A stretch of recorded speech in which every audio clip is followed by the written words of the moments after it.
Hello friends, आज मैं explain करने वाला हूँ fun with Dick and Jane movie को। यह मूवी एक बहुत ही कॉमेडी मूवी है और यह जिम कैरी की मूवी है। इस मूवी में हमें दिखाया गया है कैसे जिम कैरी की नौकरी जाने के बाद वह एक बैंक रॉबरी करने लगता है, यानी कि एक चोर बन जाता है, और उसके बाद उसकी ज़िंदगी में क्या क्या बदलाव आता है। इसी के साथ यह मूवी हमें दिखाई गई है।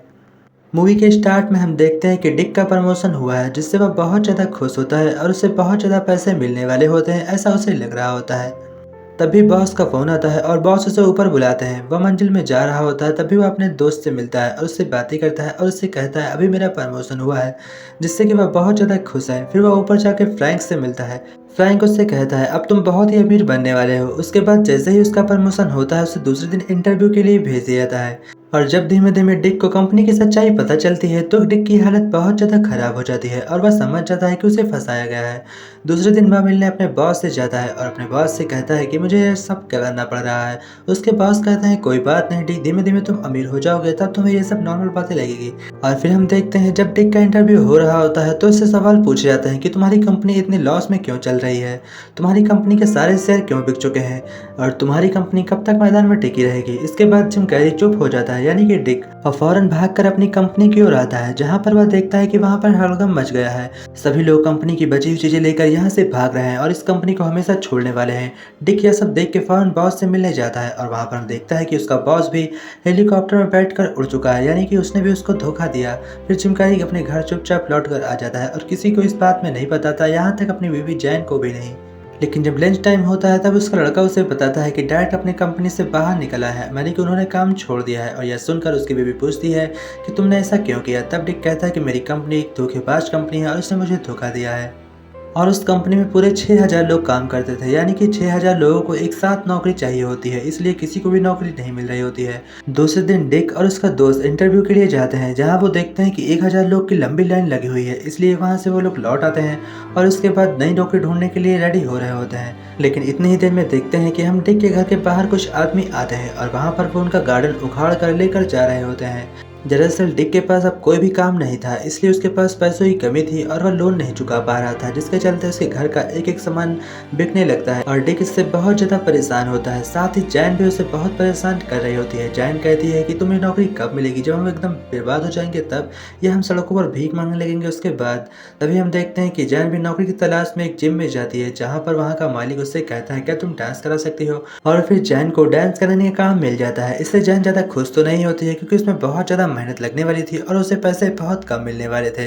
डिक भी एक छोटी मोटी नौकरी ढूंढकर वहां पर नौकरी करने लगता है, पर तभी वहां पर लड़ाई हो जाती है, जिसके चलते वह नौकरी को छोड़ देता है और दूसरे दिन अपने बचे हुए दोस्तों के साथ लेबरों के साथ जाकर खड़ा हो जाता है। और वहां पर जिसको काम चाहिए होता है, यानी कि जिसे लेबर की जरूरत होती है, वो आता है, जैसा कि इंडिया में होता है, और वहां से लेबर को उठा लिया जाता है। तभी हम देखते हैं वहां पर एक पेंटिंग वाला आता है और कहता है मुझे एक पेंटर की जरूरत है।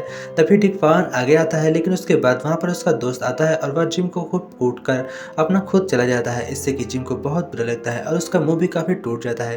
तभी पुलिस वाले आकर जिम को अरेस्ट कर लेते हैं लड़ाई झगड़े के केस में, और उसे छुड़ाने के लिए वहां पर कोई नहीं होता। वह जैन को कॉल तक करता है, पर जैन उसकी कॉल नहीं उठाती। फिर वह जेल से अपने दोस्तों के साथ भाग आता है और जैन की कार में बैठकर वहां से रफू शफू हो जाता है। घर जाने के बाद उसे बहुत ज़्यादा बुरा लग रहा होता है कि उसके पास एक भी रुपए नहीं है, और उसे तभी नोटिस मिलती है क्योंकि उसका घर बिकने वाला था। इसलिए वह रात को फैसला करता है क्यों ना मैं अपना गार्डन ही वापस ले आऊँ, और अपने कार में सभी गार्डन से एक एक पत्ती को चुरा कर वो अपनी कार को भर लाता है और सुबह अपने गार्डन में अच्छे तरीके से बिछाता है। पर उसका गार्डन ऐसे लग रहा था जाने किसी जानवर के आधे रोमे झड़ चुके हों। पर जैन काफ़ी ज़्यादा खुश होती है डिक की मेहनत देखकर। फिर डिक कहता है कि हमारा घर बिकने वाला है और मैं अब क्या करूँ बताओ। और वह लेटर को जब पढ़ता है तो वह बहुत परेशान हो जाता है, इसलिए वह उसके मन में एक ख्याल आता है कि उन्हें बैंक रॉबरी कर कर कुछ पैसे कमाए जाए। यह सोचकर चोरों जैसा अपना भेष बनाने लगता है और फिर जैन से कहता है क्या मैं चोर लग रहा हूँ। जैन कहती है हाँ तुम लग रहे हो और मैं भी तुम्हारे साथ चलती हूँ। फिर वो दोनों एक शॉप को लूटने जाते हैं, जहाँ पर उसकी गन उसके पैर में ही फंस जाती है, यानी कि उसके जेब में, और गन के न निकलने पर बहुत ही मारपीट होने वाली होती है, लेकिन वो अपनी जान बचाकर भाग जाता है, बिल्कुल बर्फी मूवी की तरह, और फिर वापस अपने आकर कार में बैठ जाता है। और फिर वो लोग दूसरी दुकान लूटने के लिए आगे बढ़ते हैं, लेकिन उसकी बीवी बहुत हंस रही होती है क्योंकि इस बार उसने जिस आदमी को लूटने के लिए पकड़ा था वह उसका दोस्त ही होता है। वह फौरन उसे पहचान जाता है, जिससे कि डिक कहता है कि मैं तो मजाक कर रहा था, मैं कोई चोर थोड़ी हूँ। यह कहकर वह फिर से कार में बैठकर लौट जाता है और यह सीन काफी ज्यादा फनी सीन होता है। लेकिन जैन को जैसे पता चलता है कि मेरा घर बिकने वाला है, यह वो सोचती है, उसे बहुत गुस्सा आता है और इस बार वह अंदर जाती है और एक आदमी को मारने की धमकी देती है और उसका सारा पैसा लूट कर वो लोग फौरन वहाँ से निकल जाते हैं। दूसरे दिन वो लोग शॉप में जाते हैं और अब धीमे धीमे इनकी यह आदत बन चुकी थी क्योंकि इनके पास बहुत ज़्यादा पैसा आने लगा था। ये लोग अलग अलग गेटअप बनाकर अलग अलग शॉप कभी दुकान कभी फैक्ट्रियों को मालिकों को ऐसे लूटने का काम करने लगते हैं, यानी कि एक बहुत ही बड़े अच्छे चोर बन जाते हैं। लेकिन एक दिन जब ये लोग बैंक लूटने के लिए जाते हैं तो वहाँ पर 4 चोर कहीं और से आ जाते हैं जो बाहर के होते हैं और इनके पास रियल गन भी होती हैं। और डिक भी इसी बैंक के अंदर चोरी करने के लिए गया होता है, इसलिए वह इन चोरों के बीच फंस जाता है और बड़ी मुसीबत से वहाँ से बाहर निकलता है। और जब वह टीवी पर देखता है कि ये चोर कौन थे तो उसे पता चलता है कि यह उसी के दोस्त थे, जिससे कि उसे पता चलता है कि ये नौकरी जाने की वजह से सब हो रहा है, यानी कि नौकरी न मिलने की वजह से किसी के पास खाने के लिए 1 रुपये भी नहीं होता है, इसलिए वो लोग मजबूरी में ही चोरी करने पर उतारू हो जाते हैं। और फिर वह रेस्ट करने के लिए एक क्लब में जाता है जहाँ पर वह बहुत ज़्यादा पी लेता है और उसके बाद वह वहाँ पर अजीब सी हरकत करने लगता है। वह टेबल पर खड़े होकर सभी को कुछ समझाने की कोशिश कर रहा होता है कि तभी उसकी नज़र अचानक से फ्रैंक पर पड़ती है और जैसे ही जिम फ्रैंक को देखता है तो फौरन उसके पीछे करने लगता है। वह उसके हाथ लग जाता है और फिर वह फ्रैंक को जोर से 2-3 घूंसे मारता है और फ्रैंक से कहता है, तुमने मुझे धोखा क्यों दिया? तब फ्रैंक उसे समझाता है कि मैंने तुम्हें धोखा नहीं दिया, यह सब मेरी गलती नहीं है, यह सब बॉस की गलती है क्योंकि बॉस ने हम सबको धोखा देकर अकेले 400 करोड़ का घपला किया है। यह सुनकर डिक को लगता है क्यों ना उसे 400 करोड़ वापस लेकर सभी को बांट दिया जाए जिससे कि सभी का भला हो सके। फिर वह प्लान बनाते हैं और बैंक के अंदर जाकर उसको लूटने की कोशिश कर रहे होते हैं, यानी कि अपने बॉस को। उसके बॉस का नाम जैक होता है और वह जैक को लूटने की नाकाम कोशिश करते हैं। तभी जब एक समय आता है कि वो लोग पकड़ने जाने वाले होते हैं तो उसकी बीवी जैन वहां पर आती है और वह जैक को संभाल लेती है। वह जैक से कहती है, क्या आप मुझे थोड़ी देर बात करना चाहेंगे?